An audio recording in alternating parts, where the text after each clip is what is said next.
zose zirakorana ibyo byose ni kubuntu bwe Mana igira ubuntu bwinshi Mana igira kwihangana waduhaye umwuka duhumeka tutazi aho ukomoka ndetse n'uruganda rwawo aho ruba turareba tukumva nta kibazo ingingo zose zirakorana ibyo byose ni kubuntu bwe ititayeho pe ituzirikana by'ukuri waba warayaye mwanya ki kugira ngo uyikorere ititayeho pe ituzirikana by'ukuri waba warayaye mwanya ki kugira ngo uyikorere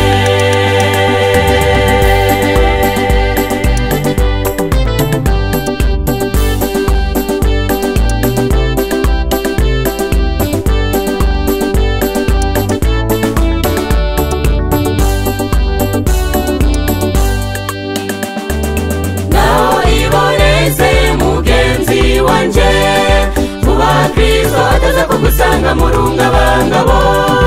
iyambureho ibyaha byawe byose ubifashijweho n'amasengesho Kristo ubwagiye kuza bidatinze tuzamusanga turirimba intsinzi ngaho iboneze mugenzi wanje vuba Kristo ataza kugusanga murungabangabo iyambureho ibyaha byawe byose ubifashijweho n'amasengesho Kristo ubwagiye kuza bidatinze tuzamusanga turirimba intsinzi aho iboneze mugenzi wanje vuba Kristo ataza kugusanga murungabangabo iyambureho ibyaha byawe byose ubifashijweho n'amasengesho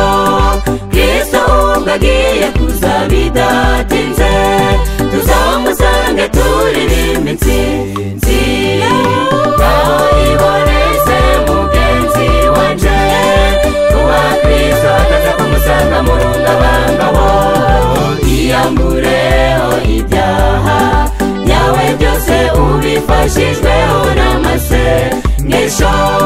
Kristo ubwagiye kuza bidatinze tuzamusanga turirimba intsinzi